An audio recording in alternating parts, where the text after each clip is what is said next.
The creator of Bitcoin, Satoshi Nakamoto, went to great lengths to conceal their identity.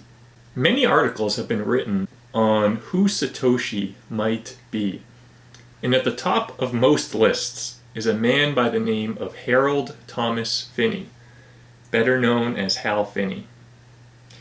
Today we're going to talk about Hal and try to get an answer to the now 10-year-old mystery. Is Hal Finney Satoshi?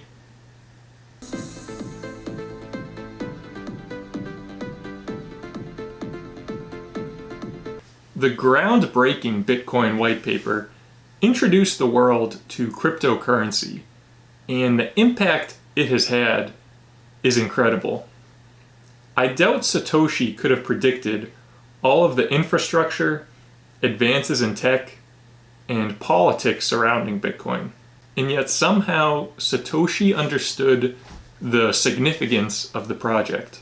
Satoshi planned every early step, using anonymous email services and Tor to register the domain bitcoin.org, then released the Bitcoin white paper and slowly faded away over time, leaving only internet writings as evidence that they existed. A big point of Bitcoin is to not have one person in control of the project, and to not have one person guiding the community. But I'm not alone in wishing that Satoshi was still out there and able to give his opinion on the space. It's also interesting to think about, because Satoshi is likely sitting on about 1 million bitcoins, give or take, and those coins have not moved. To get an idea of what that is worth, go take a look at the price of Bitcoin and add 6 zeros to it. It's captivating to think about. That might be one of the last hidden treasures left on Earth. Satoshi left almost no personal details about their identity, focusing mostly on technical issues at hand, coding, and answering people's questions. What we're left at is more context clues in trying to figure out what type of person Satoshi was. So, who is Hal?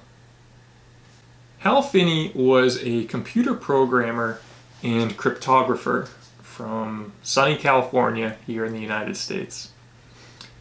He earned an engineering degree from Caltech in 1979 and worked as a software developer for the PGP Corporation, which was a computer software company. PGP stood for Pretty Good Privacy, and it allowed for people to add privacy features to the data they were sending. PGP was not a description of how good the service was. It was actually kind of an inside joke with the main listed developer, Phil Zimmermann. In fact, PGP wasn't just pretty good. It was so good that they actually got into a little bit of trouble with the US government, who at one point charged them with munitions export without a license, which is a pretty hardcore thing to have on your record. They basically put PGP software in the same category as guns, bombs, planes being shipped out of the country. Today, PGP software is no longer considered a weapon, but it's a good example of laws on the books not being prepared for a new and emerging technology. Describing Hal, Phil Zimmermann said, "Sometimes people pay some price for being extremely smart. They are deficient in some emotional quality." Hal was not like that. Hal is a rare genius who never had to trade his emotional intelligence to get his intellectual gifts. Hal was a gifted coder, but he wasn't one of these incels sitting alone at their computer all day. He was actually a well-rounded individual. He had a wife, kids, enjoyed running long distance, And he was also interested in how technology could benefit society. Here we are faced with the problems of loss of privacy, creeping computerization, massive databases, more centralization, and Chom offers a completely different direction to go in. One which puts power into the hands of individuals rather than governments and corporations. The computer can be used as a tool to liberate and protect people rather than to control them. So even in the early 90s, Hal was thinking about and involved with groups who were looking to use technology to change the world. So look, Hal was a smart guy, but there's a lot of smart people out there. What evidence points to Hal being the man behind Satoshi Nakamoto?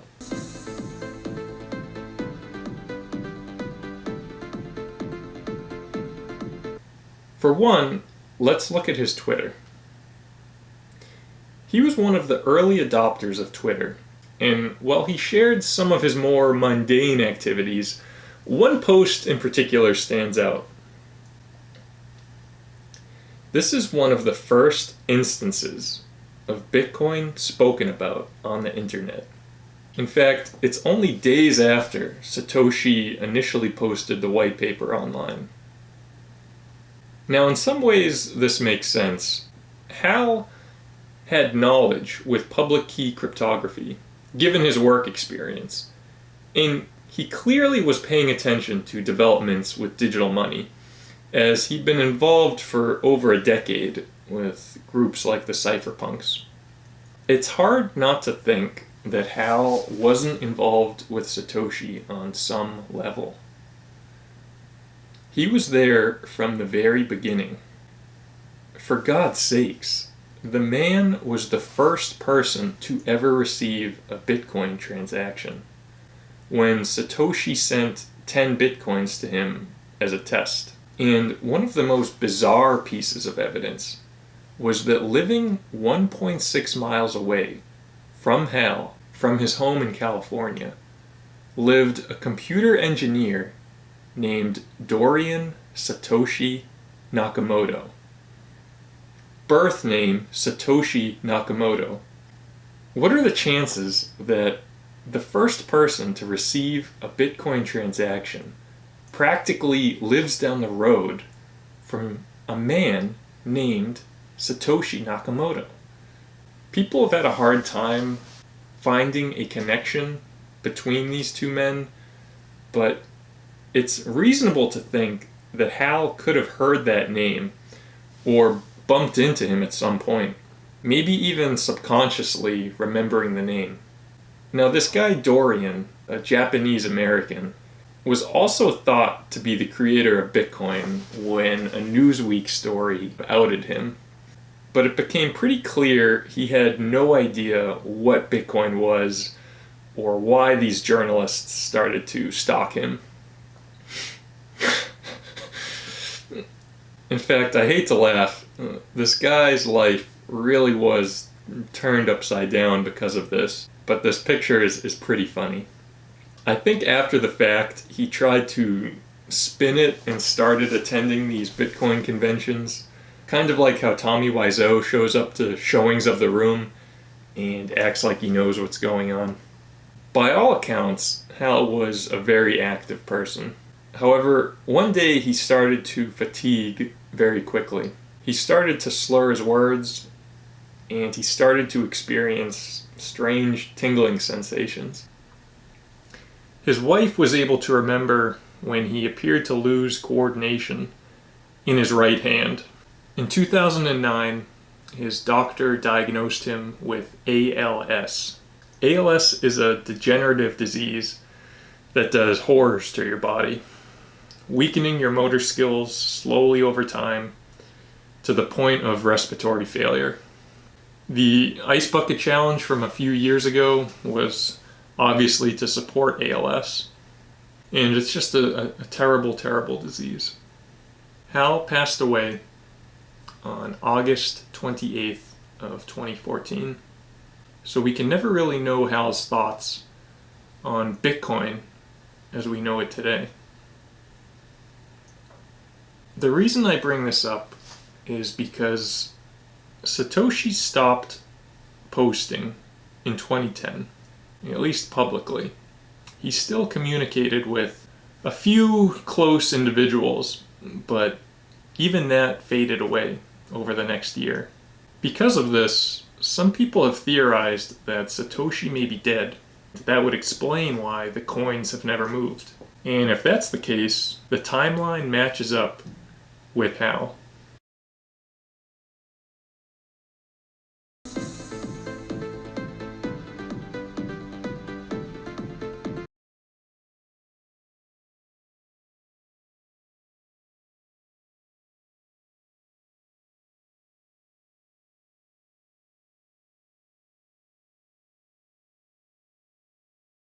Even towards the end of his life, Hal denied being Satoshi, and he also denied being part of any team that was Satoshi. There was a number of back and forth communications between Hal and Satoshi, both via email and messages on the Bitcoin Talk forums of that time, testing code and reviewing bugs. It would truly be 4D chess on Hal's part to intentionally put bugs in his code and then solve them himself. I mean, it's possible, but you have to think, what is more likely? It was not a guarantee that Bitcoin would make it a year, let alone where we are today. It's just not a realistic scenario that he faked all of these communications back and forth. The emails between Satoshi and Hal don't offer much insight on the personalities involved. They're intensely focused on the technical aspects of the Bitcoin network and troubleshooting for potential problems in the future. However, one message in particular caught my eye. Satoshi asks for Hal to send him Bitcoin in a test. And amazingly, he remarks that the address, by chance, has his initials. Now there are 20 combinations here of letters that could be his initials, and not one of those is HF. In one of the very rare moments where he posted about something aside from Bitcoin, it's very attractive to the libertarian viewpoint if we can explain it properly. I'm better with code than with words, though. Very humble thing to say, but it seems different to the man that Phil Zimmerman described. Hal seemed like a man who could articulate his emotions. Also, unlike Hal, Satoshi appeared to be genuinely ignorant on a lot of the current research. As Gavin Andreessen, another Bitcoin OG, commented, Satoshi was a brilliant programmer, but he didn't have a deep understanding of all the cutting-edge crypto research that's going on. There were so many people working on different projects, it's absolutely possible that Satoshi was unaware of the work being done at that time. There was a lot of people pumping out academic papers. Bitcoin solved some really interesting problems, but the code was far from perfect. Early Bitcoin developer Jeff Garzik described the early version of Bitcoin as a jumble of source code. In talking about Satoshi, Jeff said, "He was the oracle to which we would go for questions about the system, but he rarely followed standard engineering practices, like writing unit or stress tests, or any of the standard qualitative analysis that we'd perform on software. Several things had to be disabled almost immediately upon public release of Bitcoin because they were obviously exploitable." Hal would have had to act dumb on a lot of things. In looking up information for this video, I have to give a shout out to a guy, Justin Jenkins, who wrote an article about Satoshi. He identified that Hal Finney worked primarily in the programming language C, and Bitcoin was originally written in C++, which is a completely different programming language that Hal Finney admitted he was not comfortable with and he did not work with. I've heard some people say that Hal maybe wasn't the voice of Satoshi, but he was likely part of the Satoshi team. But given these facts about the programming language, that's hard to believe. While there are some coincidences that point at Hal, a deeper look at the facts point away.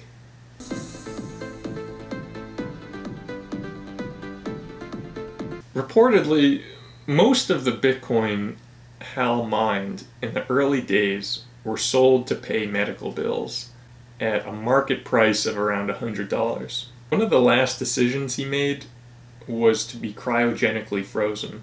Hal's wife remarked on the freezing process. Hal liked the present, but he looked towards the future.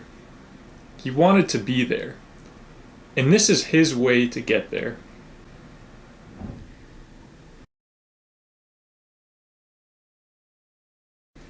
I don't think Hal is Satoshi, but I think Hal was a great man. The contributions he made in life will forever be associated with the story of Bitcoin. People are going to continue to talk about you in the future. And because of that, you made it.